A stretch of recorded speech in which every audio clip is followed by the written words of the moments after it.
Halo, assalamualaikum warahmatullahi wabarakatuh. Saya Bambang Ramdhani, NIM saya 12112121075.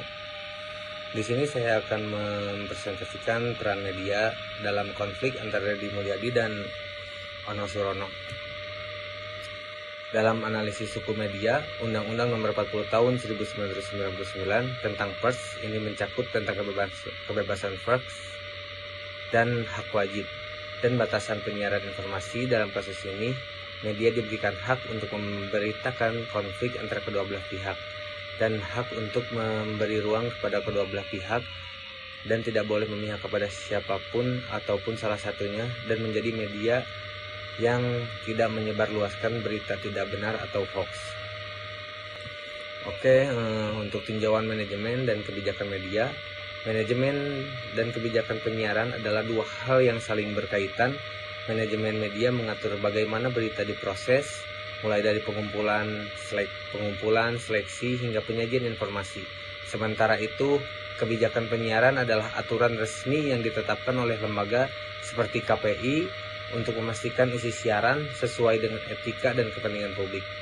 Dalam kasus konflik antara Gubernur dan Ono Surono, media harus memiliki proses redaksi yang cermat dan tidak memihak. Informasi harus diverifikasi, disajikan secara berimbang, dan tidak memicu ketegangan. Media juga harus mematuhi aturan penyiaran agar tidak menyebarkan konflik yang bisa merugikan masyarakat luas. Dengan manajemen yang baik dan patuh pada kebijakan penyiaran, media bisa berperan sebagai penyejuk, bukan justru memperkeruh keadaan. Seperti yang sekarang marak-marak di TikTok atau di Instagram, banyak pemakai media sosial atau media-media yang lain malah memberi berita hoax atau dengan judul-judul yang kurang etis. Lanjut ke etika profesionalisme jurnalistik. Sebagian dari evaluasi kode etik jurnalistik, Dewan Pers menekankan prinsip-prinsip penting seperti yang pertama ada cover both side, memberi ruang bagi semua pihak, verifikasi informasi, independensi, dan menghindari agitasi dalam pemberitaan. Namun dalam kasus perseteruan Gubernur dan Ono Surono dalam fraksi PDI Perjuangan, sejumlah media masih belum sepenuhnya menjalankan prinsip ini.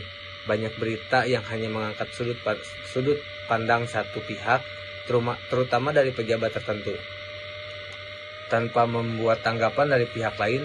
Judul berita pun cenderung provokatif dan tidak mencerminkan sisi secara adil. Kondisi ini menunjukkan kurangnya penerapan etika jurnalistik secara utuh. Media seharusnya bersikap netral, memverifikasi fakta sebelum menyiarkan, dan tidak memperkeruh suasana dengan judul atau isi berita yang bias. Lalu ada sikap ideal media. Di sini saya akan memberikan 4 poin dalam menghadapi konflik antar pejabat publik. Media idealnya tidak menjadi bagian dari eskalasi, tetapi berperan sebagai penengah yang objektif. Media harus mampu yang pertama memberikan ruang bagi semua pihak untuk menyampaikan pendapat secara adil dan berimbang sesuai prinsip cover both side.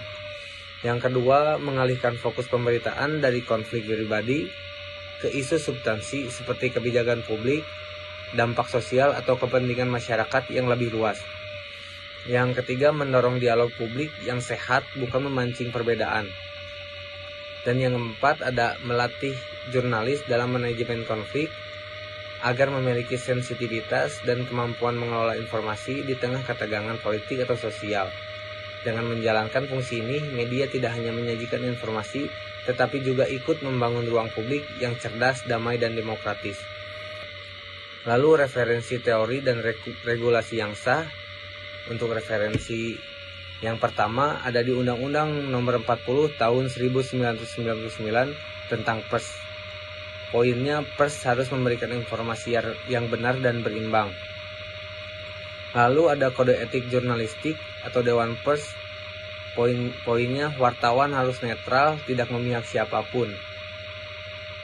Yang ketiga ada P3 SPS KPI atau Pedoman Siaran TV dan Radio. Poinnya, isi siaran harus akurat, tidak memprovokasi, dan menjaga ketertiban umum.